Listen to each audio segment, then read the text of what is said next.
This picture is going viral with Bria Hartley with the sinister grin, right? This malevolent look that's on her face right now, clearly smiling after injuring Sophie Cunningham. It happened in just a few seconds. One drive, one collision, and suddenly Sophie Cunningham was on the floor clutching her knee. The arena went silent, but while Cunningham was being helped off the court, cameras caught something else. Bria Hartley, smiling. That single image spread like wildfire across social media. Sophie Cunningham, let's be clear here. Sophie Cunningham was targeted.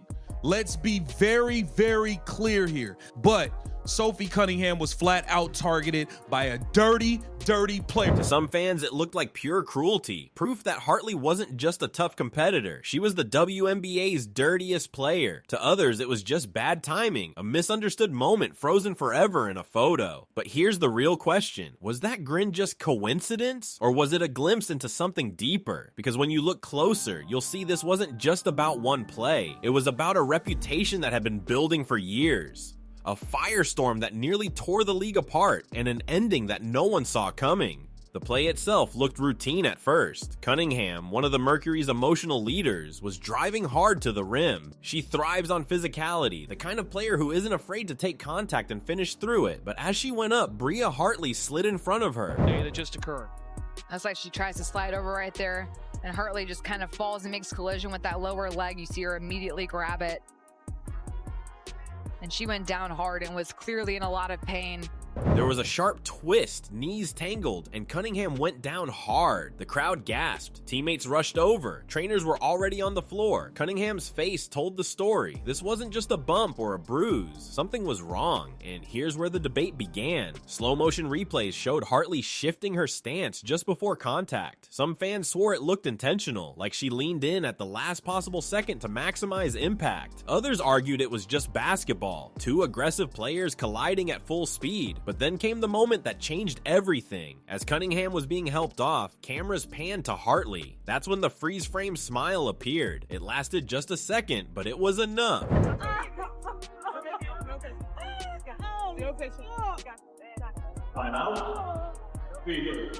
Should be.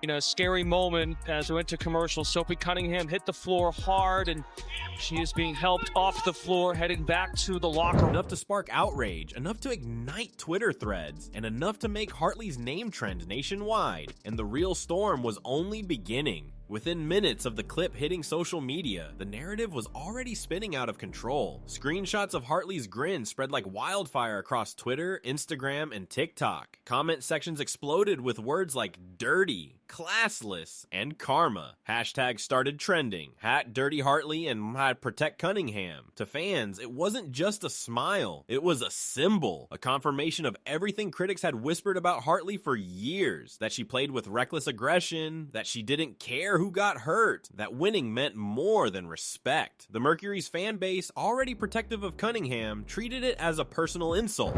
Indiana Fever fans wake up pissed off today. Pissed off. Not only are we getting assaulted, but they're smiling about it. This is the 6th time they've smiled, laughed, and cheered on our Indiana Fever players getting assaulted, getting injured. One viral tweet read, "She's laughing while Sophie can't even stand? That's not just bad sportsmanship, that's evil." Another said simply, "Hartley should never play again." But not everyone agreed. Some fans defended Hartley, pointing out that athletes' faces often betray emotions that don't match the moment. Maybe she was laughing at a teammate's comment on the bench. Maybe it was a nervous reaction. Maybe it was nothing at all. But by then, perception had already hardened. Sports talk shows picked it up the next morning, with analysts debating intent like courtroom lawyers. Was Hartley really celebrating an injury, or was it just the cruel trick of a single frame? One commentator noted, "Slow motion is dangerous. It makes every movement look deliberate, every expression sinister." But the damage was done. Hartley's name was trending for all the wrong reasons. Fans started digging up old clips of her past fouls and hard plays, stitching them together into compilations that painted her as the WNBA's villain. One TikTok edit even called her the league's Draymond Green. The controversy wasn't just about the play anymore. It was about Hartley's reputation. Every shove, every foul, every heated argument she'd ever had on the court was suddenly evidence in the case against her. Bria Hartley deserves zero benefit of the doubt. And Sophie Cunningham's family not too happy. And while Hartley stayed silent at first, that silence only fueled the fire. Commentators asked why she hadn't defended herself. Fans demanded an apology. The longer she waited, the louder the outrage grew. But as the backlash intensified, so did curiosity, because this wasn't the first time Hartley's name had been linked to controversy. In fact, her career had been shadowed by moments that hinted at a darker reputation, and soon those old ghosts would come back to haunt her. For those who had followed Hartley's career closely, the outrage didn't come as a total surprise. She had always been one of those polarizing players, the kind you either admired for her toughness or despised for her edge. Back in her early years, Hartley was celebrated as a relentless competitor.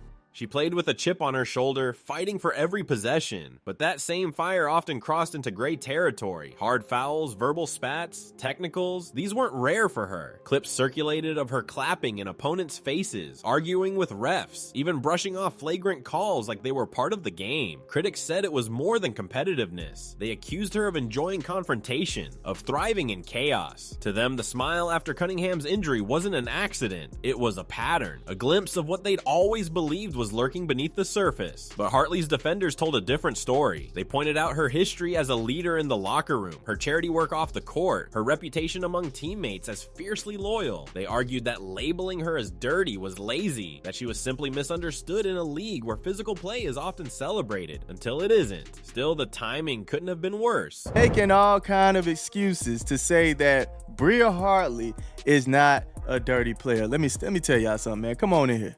Come on in here, man. Let me tell y'all something.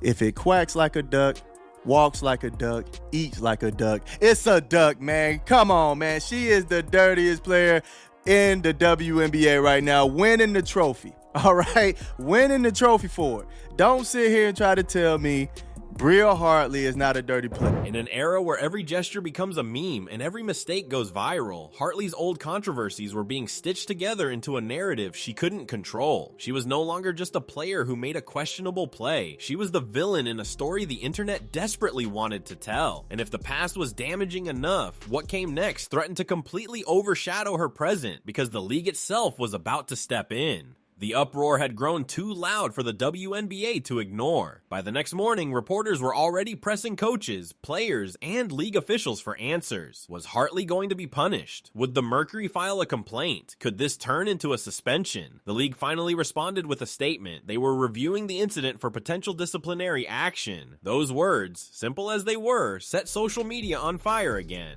Some fans demanded Hartley be suspended for the rest of the season. Others argued that the league was caving to online pressure and punishing a player for a facial expression. But then came the footage. Multiple angles of the play circulated, each one dissected like evidence in a trial. Some clips seemed to support Hartley's critics, showing her turning toward the bench just as Cunningham went down. Others painted a different picture, Hartley glancing away before even realizing the injury. It was enough to split opinion right down the middle. When the official ruling dropped, it shocked nearly everyone. The league issued Hartley a fine for unsportsmanlike conduct, not for the play itself, but for behavior that reflected poorly on the game. It was a rare move, signaling that the WNBA wasn't judging her intent so much as the optics. To them, perception was reality. Reactions poured in instantly. Some said the fine wasn't nearly enough. Others called it ridiculous, proof that the league was bending to mob outrage. Look, you can tell Bria Hartley, in my opinion, she launched herself into her knee. She did. And I've seen some of the reaction online, and guys, it's despicable. It really is. There's a lot of people celebrating this injury. And guess what? You can imagine who it is. It's members of the old WNBA fandom, the ones that root for Paige Beckers and Angel Reese and Asia Wilson and all the usual damn suspect. Even former players weighed in, with one veteran tweeting, "You can't police emotions. This is getting out of hand." But perhaps the most telling silence came from Hartley herself. Even as the fine dominated headlines, she still hadn't spoken publicly. Fans were waiting for her side of the story. Was she going to apologize, defend herself, or ignore it altogether? That silence didn't calm things down. It only added fuel. Because when a storm like this builds, people crave a response. And when none comes, they start digging deeper, searching for more evidence, more stories, more reasons to either hate you or defend you. And that's exactly what happened. The controversy wasn't dying, it was mutating. What started as one viral clip was about to snowball into a career-defining narrative. If the league thought the fine would calm things down, they couldn't have been more wrong. Instead, it only gave the media a fresh angle to work with. Headlines exploded. Hartley fined for smirking at rival's injury. League sends a message on unsportsmanlike conduct. And even, is this the WNBA's new villain? Talk shows debated the moment endlessly. Some analysts insisted the punishment was fair, that athletes had a responsibility to uphold the image of the game. Others mocked the league for punishing body language, warning that it set a dangerous precedent. Clips of the incident were replayed with dramatic commentary, each broadcast fueling the fire rather than putting it out. But the real battle wasn't happening on TV, it was online. Twitter threads, TikToks, and Reddit debates turned the controversy into a full-blown culture war. Hartley's critics called her a dirty player and accused her of lacking empathy. Her supporters fought back just as hard, painting her as a victim of cancel culture, targeted for nothing more than being fiery and competitive. Listen, Sophie Cunningham was targeted, y'all. I'm telling you right now, Sophie Cunningham was targeted by Bria Hartley, and it just is what it is. It is what it is. I don't want to sit here and play games and act like, you know, she wasn't. She was targeted by Bria Hartley, and that's just the fact of the matter. And people can act like it's not all they want. I told you guys this girl was a dirty player, and that's all she did today was show how dirty she is. Fan edits emerged within hours, some portraying Hartley as a ruthless villain set to ominous music, others turning her into an underdog hero fighting against the system. Even neutral fans found themselves dragged into the argument, forced to pick a side whether they wanted to or not. And with every repost, every comment, the story only grew. What had started as a single moment on the court was now dominating the conversation around the league. Hartley's name was trending for all the wrong reasons, and the season itself was suddenly being overshadowed by the drama. But just when it felt like the controversy had peaked, Hartley finally broke her silence, and her response left everyone stunned. After days of silence, Bria Hartley finally broke. Late one night, she posted a statement to her social media accounts, and within minutes, screenshots were everywhere. Fans had been waiting to hear her side, and she didn't hold back. Hartley started by addressing the viral clip directly. She denied mocking Cunningham's injury, calling the interpretation wildly off base. According to her, the timing was purely coincidental. She'd been reacting to something else entirely on the bench. "I would never celebrate someone getting hurt," she wrote. Anyone who knows me knows that. But she didn't stop there. Hartley also blasted the media for fueling the narrative, accusing them of twisting the story for clicks. "One expression turned into headlines about my character," she continued. "That's not journalism, that's entertainment." Her words split the fan base all over again. Supporters praised her for standing up for herself, calling the post powerful and overdue. Critics, however, weren't convinced. They argued that her statement sounded defensive, that she could have simply apologized instead of attacking the media. The most debated part of the post came at the end, when Hartley added a single cryptic line: "If you think this will break me, you don't know me at all." Some fans read it as defiance, a bold message that she wouldn't be silenced. Others thought it was arrogance, proof she still wasn't taking accountability. Either way, Hartley's response didn't close the book on the controversy. It threw gasoline on the fire. Now, the focus shifted again. Was she misunderstood, or was she doubling down? And just when it seemed the story couldn't get more complicated, the people closest to the drama finally decided to weigh in. As Hartley's post spread, everyone wanted to know, what did the people around her really think? Her teammates were the first to speak out, offering cautious support. One guard told reporters, "Bria's competitive, that's who she is. We know her heart." Another hinted the situation was blown out of proportion, saying the team was focused on winning, not social media drama. But rivals weren't as forgiving. An anonymous player told a local outlet that the smirk looked exactly how it looked and that Hartley had crossed a line. That comment reignited debates, with fans dissecting every frame of the viral clip again. Even retired players weighed in. Some defended Hartley, calling the fine ridiculous and a symptom of the league over-policing emotions. Others argued that, fair or not, public perception matters, and Hartley had to own how her actions were being seen. The divide was clear. Half the basketball world saw her as unfairly villainized, while the other half thought she was hiding behind excuses. And all of it only amplified the tension heading into the next game, where the entire arena waited to see if Hartley would answer back, not with words, but with her play. When the dust finally started to settle, one thing was clear: Bria Hartley's image would never be the same. The controversy wasn't just about a smirk anymore. It had grown into a larger conversation about perception, accountability, and how quickly narratives can spiral in the digital age. On the court, Hartley delivered. In her first game back after the fine, she dropped a season-high performance, silencing hecklers in the crowd with clutch shots and relentless defense.